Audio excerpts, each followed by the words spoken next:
Muy buenas tardes, noches. Bienvenidos a esta noche de viernes, a este pulso económico que tiene, pues como siempre, el propósito de asomarse, lo primero, a los mercados, a ver cómo ha ido la jornada. La jornada no ha pintado espectacularmente bien.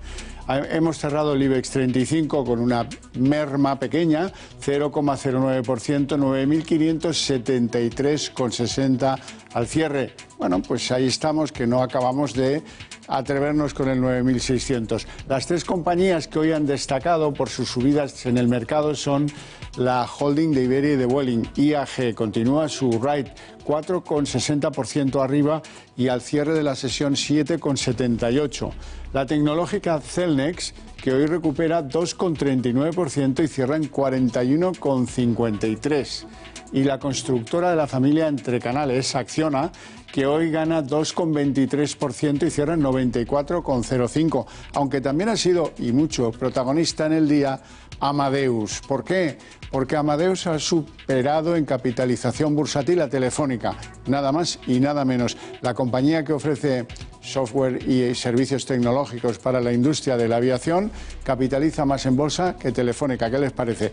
Y se convierte, de rebote, en uno de los 5 Big Fives, los 5 grandes del IBEX 35. Vamos con las compañías que más han perdido durante la sesión.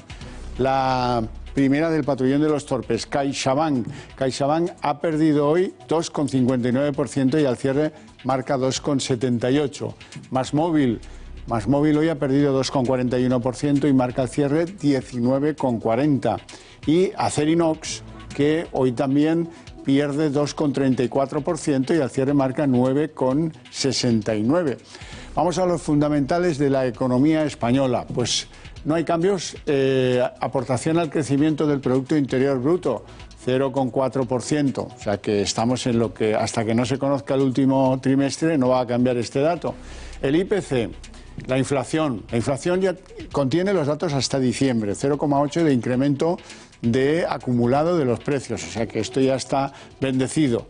El desempleo, son datos de noviembre, podrían empeorar, que es lo que yo me temo, pero es cierto que podrían mejorar. No se sabe si las campañas navideñas le van a dar un pequeño impulso a esto.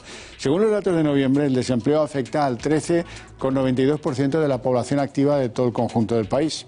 Y el Euribor, que ya saben que esto lleva otra música y otra letra, acumula un promedio de los últimos 12 meses de menos 0,248, que es una maravilla. Ojalá se prodigara ese estado del bienestar para el conjunto.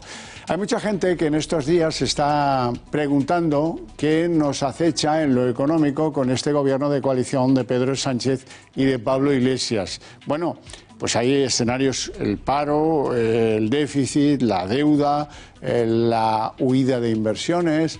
¿Qué va a pasar sobre sectores importantes de la sociedad como los autónomos o las pymes?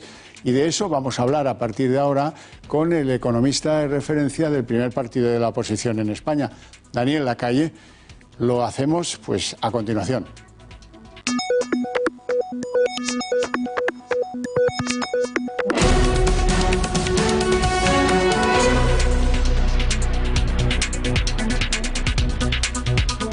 Es evidente que los españoles se preguntan, ¿alguien podría delimitar la catástrofe que puede que se nos esté avecinando con ese nuevo gobierno?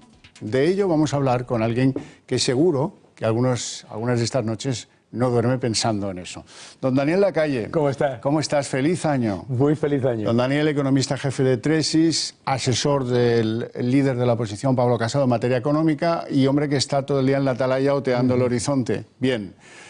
Bueno, oiga, mire, es que es Moody's, oiga, es que es Standard & Poor's, es que ya no se sabe quién más que les dice con la bocina grande que no se puede, que no hagan ustedes barbaridades. Sin embargo, las van a hacer y algunas tienen hasta prisa por hacerlas.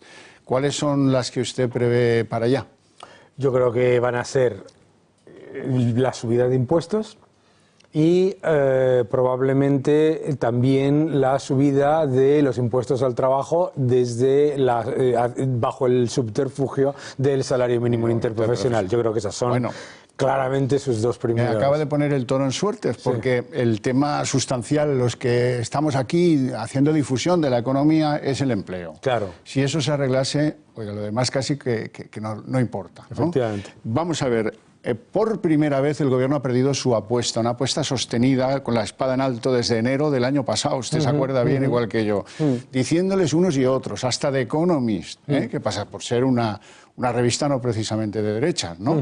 El BBVA, el Banco de España, no sé cuántos y cuántos llegaron a porfiar con los elementos del gobierno de Pedro Sánchez a diferentes escalas, diciéndoles, oiga, vamos a ver almas de cántaro, que si suben el salario mínimo van a perder empleo, porque hay mucha gente que está contratada por un salario mínimo y si lo suben, pues eso los va a mandar a la calle. Hoy ya podemos decir, esta semana podemos decir que hay una evidencia empírica de que subir el salario mínimo ha significado al menos 50.000 empleos menos. Eso es.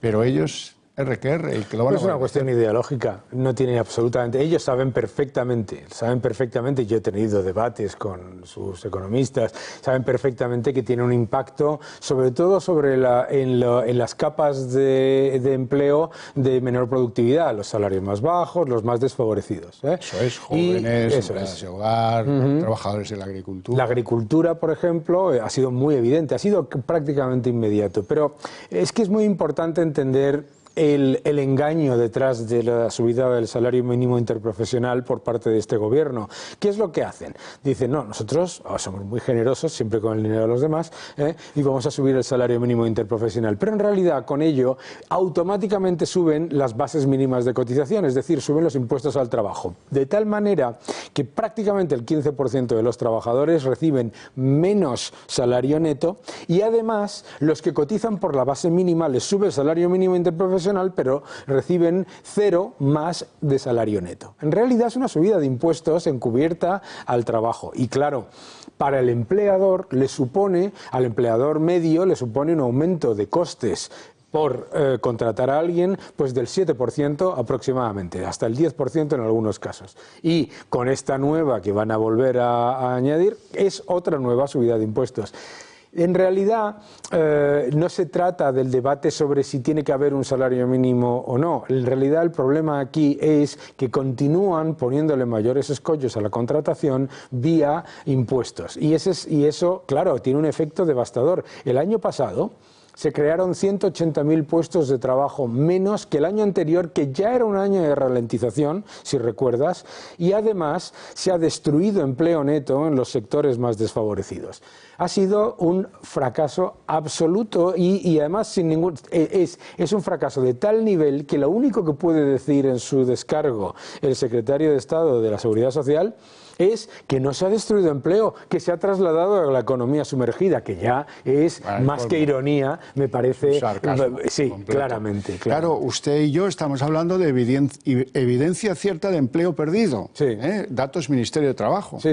Pero claro, no hablamos, por obvio, de la expectativa de trabajo no creada, porque se ha retraído el contratador. Hombre, claro. Con lo cual, las previsiones que eran del Banco de España, 175.000 empleos, si no recuerdo mal yo ahora, sin duda durante el año 2020 se van a ver atendidas, lamentablemente para todos. Desafortunadamente, la tendencia es muy pobre. Si nosotros vemos, por ejemplo, en los últimos 6 meses del año 2019 no se ha creado empleo.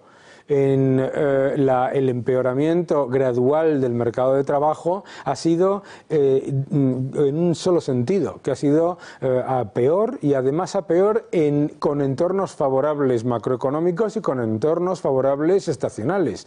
Y la verdad, pues es muy preocupante porque además tú has dicho una cosa extremadamente importante. Claro, el que lo quiere vender desde un punto de vista positivo dice, bueno, pero se crearon 385.000 puestos de trabajo. Y dices, bueno, hombre, es como para estar orgullosos en un país con un 14% de desempleo. Es que nos olvidamos de que somos la segunda economía con mayor desempleo.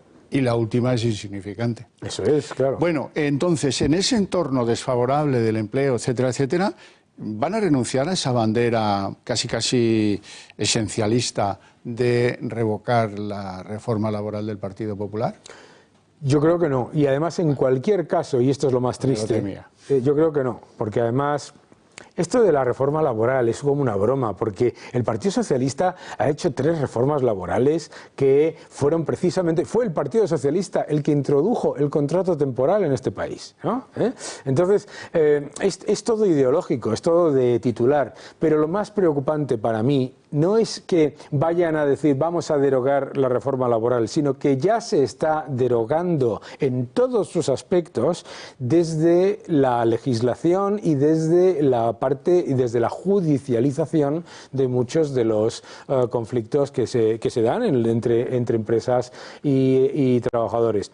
Pero a mí lo que me preocupa es qué es lo que está detrás, ¿no? No es ya derogar la reforma laboral, que es un error, ¿eh? La reforma laboral es verdad que ha cumplido su curso, pero se tendría que fortalecer la facilidad para contratar, que en este país sigue siendo extremadamente caro contratar. Es uno de los países más caros en cuanto a costes para el empleador. Pero lo que me preocupa es, en el acuerdo se dice explícitamente un nuevo estatuto del trabajador. Además, a este le han puesto del siglo XXI. Tenían que introducir lo del siglo XXI para que no se enfadase Maduro y todos sus amigos, ¿no? Pero esto es preocupante. ¿Y por qué es preocupante? Porque la visión extractiva y confiscatoria de la economía de Podemos lo que busca es no que se aumente el empleo y que crezca el empleo, sino que se aumente el control por parte de sindicatos y del gobierno. Desde ahí no vamos a conseguir nada y tenemos un problema importante. Entonces, cualquier empleador, cualquier empresa que tenga que plantearse la decisión de invertir y contratar, simplemente con la idea de que se va a revisar entero el Estatuto de los Trabajadores, dice, bueno, ¿y cómo voy a contratar yo a alguien cuando todo el marco legal está en cuestión, ¿no? Claro. Bueno, estamos en que el compromiso para conformar este gobierno supone regalías en algunas autonomías, en algunos principios, en algunos asuntos. Eliminar el copago. Bueno, pues eliminar el copago está bien. ¿Quién va a estar en contra? Pero eso cuesta 600 millones de euros, ¿no? Ha pasado esta semana. Y así todas y cada una de las medidas medio anunciadas, medio previstas, medio vocidadas por ahí, ¿no? En cualquier caso. Medidas fiscales para atender eso, para que no se nos vaya... Ya están hablando de que el déficit se nos va a ir al 3% o más. Ya están como poniendo la venda antes que la herida. Y en cualquier caso, ¿de dónde piensan sacar? La recaudación cada vez es menos y no más. Y bueno, tenemos un enorme problema. Por cierto, el Homus Economicus de Unidas Podemos, si es que tuvieran, dice que 40.000 millones más de recaudación son necesarios. Bueno, claro, no, si por decir, puede decir lo que quiera. La evidencia es que en un año récord, en el que el crecimiento económico todavía se mantenía sólido y en el que todavía contábamos con bajos tipos de interés y con precios del petróleo razonables, la realidad es que los ingresos fiscales crecen, con los datos de noviembre, un 1,6%. Un 1,6% es por debajo de lo que crece la economía, pero además muy lejos de las expectativas que tenía el gobierno y sobre todo muy lejos del crecimiento de más del 4,5% que tenía el gobierno en el plan de estabilidad que había presentado y que fue rechazado. Ya de entrada, por lo tanto, contamos con un ajuste solamente para cumplir con las expectativas de nuestro propio, de las propias estimaciones más optimistas de déficit del propio gobierno. Ya estamos hablando de un agujero de 10.000 millones. Pero adicionalmente tenemos toda esta batería de gastos que quieren introducir. Tenemos otra cosa muy importante. En la carta que Bruselas envió a España, ahí está la frase más importante de todas y que desbarata todo este juego entre Esquerra Republicana, Podemos y el PSOE. Es que dice que España no puede aumentar el gasto más de un 0,9%. Bien, estamos hablando de como decías tú, aumentos de gastos del 4, del 5, del 6, del 7%, antes siendo conservador. y ese 0,9% ya lo pasan. Luego estamos con los ingresos. Si nosotros vamos a las propias estimaciones del Partido Socialista en ese plan de estabilidad por ingresos sobre nuevos impuestos, ¿vale? Sobre nuevas figuras impositivas, como le llaman, no son más de 5.000 millones. ¿De acuerdo? Ya no cubre siquiera el agujero del que estábamos hablando, pero adicionalmente no cubre de ninguna manera no hay de dónde. El aumento de la fiscalidad a las, entre comillas, rentas altas, un máximo de 340 millones. Lo que ellos consideran que van a recaudar más de impuestos de sociedades son 1.700 millones. De nueva fiscalidad verde, 600 y pico millones. Nueva fiscalidad verde, ojo, que eso no lo pagan los ricos, lo pagamos todos. Nueva fiscalidad verde, la famosa tasa Google que la pagan los ciudadanos, etcétera, etcétera. Todo eso, total 5.000 millones. Aumento de gasto mínimo del que estamos entre el déficit acumulado más el agujero más el aumento de gasto, estamos hablando de 12.000, 17.000 y en el programa lo que tienen suma alrededor de 30.000 millones. Es imposible llegar a esos ingresos si no le hacen un absoluto expolio a toda la clase media, trabajadora y a los consumidores. Imposible. Si nosotros tomamos, ya decía, las estimaciones del propio gobierno, que no se creía nadie y que son extremadamente optimistas. Los mal llamados impuestos a los ricos y el impuesto de sociedades en total no llegan a 2.000 millones. No llega a 2.000 millones en sus propias estimaciones. De ahí para adelante lo pagamos todos los demás. Y al final resultará que tendremos que agradecer a Bruselas un papel moderador del gasto, porque Bruselas, que también va a ser menos suave las nuevas autoridades de Bruselas y del Banco Central Europeo de lo que fueron en el pasado, ¿no? Aquellas cosas de la intervención o no la intervención, pues en el fondo pesaban en el corazoncito de los Draghi y compañía. Estos son nuevos y estos no tienen compromiso, además vienen en su mayor parte de Francia y Alemania, que no nos tienen mucha simpatía, con lo cual cabe pensar que serán más exigentes y a lo mejor es un alivio para las cuentas públicas que lo sean, ¿no? Porque al final pues desvariarán menos. Hay una apuesta muy peligrosa en el gobierno en funciones y sus socios de coalición. Una apuesta peligrosísima, que es la de los hechos consumados. Ellos piensan que retrasando, añadiendo los gastos y luego gastándolos ya, saltándose el déficit, nos tienen que aceptar, etcétera, no sé cuánto, es que Bruselas va a claudicar y va a aceptar esa nueva senda de facto de reducción del déficit, que no es reducción del déficit porque lo van a aumentar. Yo creo que hay otra apuesta todavía más peligrosa. Yo creo que entre ellos, y en el debate económico en las elecciones salió una vez, entre ellos consideran que la Unión Europea va a relajar de manera muy agresiva los objetivos de déficit de todos los países con todo esto del nuevo plan, etcétera. Ojo, porque eso lo tiene que aprobar por unanimidad todos los países y eso no está nada claro que lo vayan a aprobar, como decías tú, Alemania, etcétera, y desde luego no está nada claro que en cualquier caso, incluso si se hiciese un objetivo de relajar el déficit, se haría para los países que tienen superávit, no para los que estamos todavía lejos de cumplir con nuestros objetivos. Bueno, ¿hay algún peligro a la vista en el plano de la fuga de inversiones? Estamos viendo ya que algunas compañías inmobiliarias, algunas OCIMIS van perdiendo fuelle en la bolsa. Claro. Y a lo mejor eso es el anticipo. Hemos visto también que las eléctricas, pues como están ahí en una posición que no se sabe qué, vemos que la banca se está preparando para el hachazo, que ya es lo que le faltaba. Claro. Y seguramente, pues en términos de inversión extranjera directa, pues eso pues va a ir francamente mal, porque la confiabilidad de la economía española va a ser menor. Y sobre todo por la comparación. Si uno hoy dice, yo voy a invertir en la Unión Europea, porque me parece un buen sitio para invertir, tú tienes, con toda esa batería de amenazas y de nuevos impuestos y todo eso, tienes países que tienen mayor crecimiento, 17 países crecen más o igual que España en la Unión Europea. Hay mucho crecimiento donde buscar oportunidades y tal, con una fiscalidad muchísimo más atractiva. De entrada, tomándose un avión y yendo a Portugal, ¿no? Entonces, o a Italia. Con Italia. O sea, la idea que tiene el gobierno de que la inversión es como algo dado, que va a llegar sí o sí porque somos nosotros, bueno, ¿y qué? Es de una gravedad desde mi punto y de una irresponsabilidad absoluta. ¿Por qué? Porque ellos creen que va a venir muchísima inversión, por ejemplo, en el sector renovable, sin tener en cuenta que ya ha habido mucha inversión y que además mucha de esa inversión ya está incorporada dentro de un exceso de capacidad en el sistema. Ellos piensan que va a haber mucha inversión de nuevas tecnologías y todo eso cuando están poniendo una tasa Google y desincentivos a la contratación, etcétera.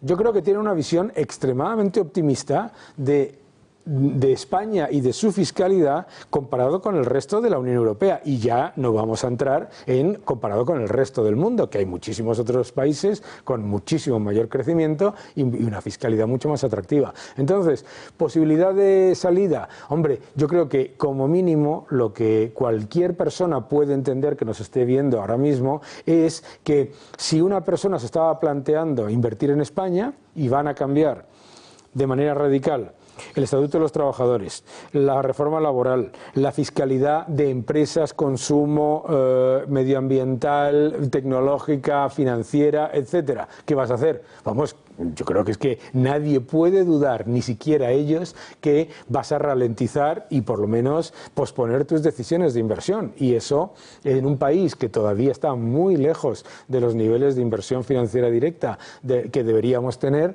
pues es una pena. Bueno, entonces nos queda hablar de algún asunto, digamos, más predictivo. Sí. ¿Qué fecha de caducidad ha puesto usted para este gobierno? Reconozcamos que es un hecho desconocido. Claro. Eso de un gobierno de coalición, claro, que no tiene las cosas fáciles, no las va a tener desde el minuto cero, no las ha tenido ya. Y que, bueno, esperamos que eso descarrile en algún momento, ¿o no? Yo creo que desafortunadamente, y ojalá me equivoque, yo creo que la capacidad de agarrarse al poder, sea lo que sea, incluyendo todos los incumplimientos de sus propias promesas y sus propios objetivos que pueden conseguir, es muy alta. Lo hemos visto en Grecia, lo hemos visto en Grecia, que aunque no era una coalición, en realidad sí tenía una unión de partidos, etcétera. Hombre, a mí me parece que tenemos que entender que ahora mismo están jugando con algo muy peligroso, que es un juego de incentivos perversos. Es decir, no es solamente lo que buscan, sino lo que no quieren. ¿De acuerdo? Es las cosas que quieren implementar, pero sobre todo las cosas que quieren derogar, ¿no? Entonces, simplemente poniendo escollos, se van a poner mucho más de acuerdo de lo que muchos piensan. Y a mí lo que me preocupa es que es en sí mismo no solamente tener un gobierno débil, sino unos acuerdos muy débiles. Aquí se ha introducido la idea como que hay una unión de objetivos entre el Partido Socialista, Unidas Podemos, Esquerra Republicana, el PNV, para nada. Y lo han hablado. Pero para nada de nada de nada. O sea, la idea de que estos partidos tienen una identidad de objetivos, sobre todo en lo económico, es ser extremadamente imprudente en las expectativas. Por lo tanto, ¿va a ser un gobierno muy débil? Sí. ¿Va a ser además un gobierno que esté constantemente enfrentado consigo mismo? También. Ya lo hemos visto en Italia. Todos nos acordamos de cómo Salvini estaba todo el día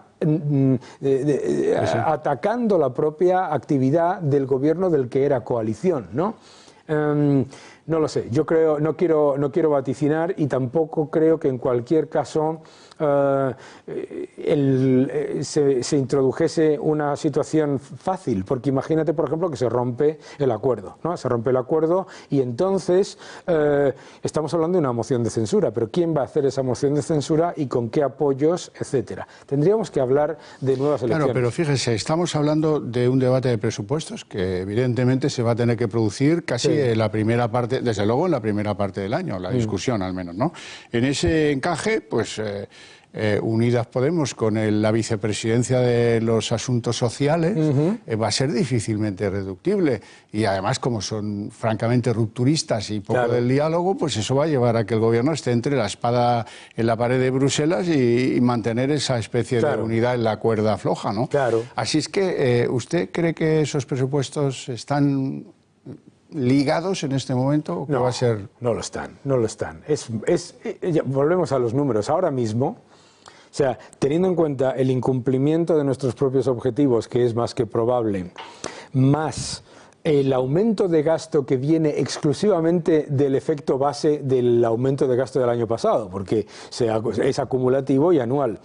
Es que simplemente eso va a hacer prácticamente imposible y la entrada de nuevos pensionistas, que nos olvidamos de todo esto, va a hacer prácticamente imposible que las promesas de enormes gastos, y sobre todo es que nos olvidamos del plan E escondido que está en el acuerdo con el tema de la transición energética, que es que ahí va incluido un enorme dispendio de recursos públicos que no sé de dónde van a salir. Entonces va a ser extremadamente difícil. Muy entretenido el momento del debate de los presupuestos, pero desde luego el gobierno se va a encontrar con la situación de presentar unos presupuestos a la Unión Europea que no van a cuadrar en el cuadro macro, porque ni el crecimiento, ni el aumento de los ingresos, ni la mejora de la inflación van a estar en línea con las expectativas. Segundo, en el que se van a disparar los gastos y ya tenemos la carta que nos dice que no se pueden subir esos gastos de esa manera.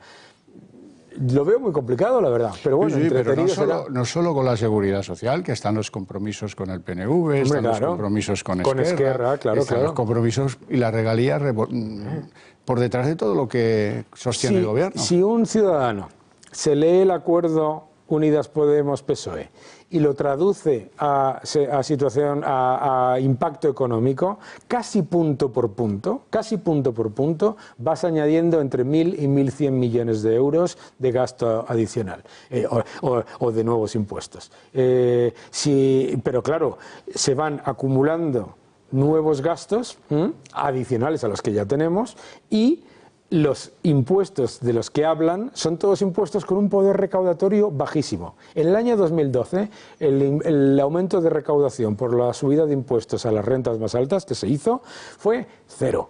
El aumento de recaudación por impuesto de sociedades va a ser 0 porque las expectativas que tienen en el plan de estabilidad, que es 4 y pico % de crecimiento de ingresos, ni de lejos lleva a lo que estamos viendo con los beneficios empresariales. Un desastre.